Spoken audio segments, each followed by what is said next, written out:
high-value individual na aresto sa isinagawang bypass operation ng Santa Cruz Police Station sa Santa Cruz, Ilocos Sur.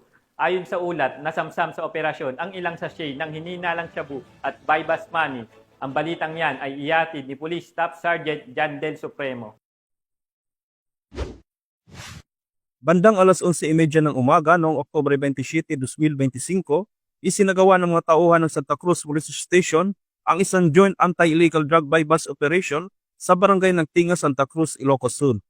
Pinangunahan ni Police Major Paul Vincent Tadeo, officer in charge ng Santa Cruz Municipal Police Station, ang operasyon katuwang ang mga miyembro ng PIT Ilocos Sur, RIU-1, 2nd ISPMFC, 103rd Company ng RMFB-1 at MLET Santa Cruz sa koordinasyon ng PDEA Regional Office 1.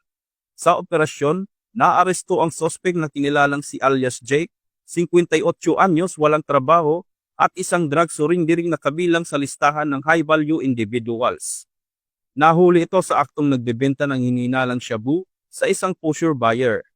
Na-recover mula sa sospek ang 4 na sachet ng hininalang shabu, kabilang ang bypass item, may kabuang timbang na 16.8 gramo at tinatayang halaga na 109,344. Nakumpiska rin ng isang 1,000 mark money, 1,200 cash, lighter, pitaka, driver's license case, at isang Oppo Android phone. Ayon kay Police Major Tadeo, agad isinagawa ang inventory at marking ng mga ebidensya sa presensya ng sospek at mga saksi.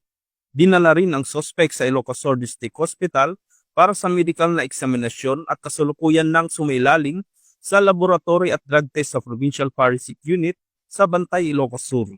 Kasalukuyan na ring inihanda ang mga dokumento para sa pagsampa ng kaukulang kaso laban sa naarestong sospek.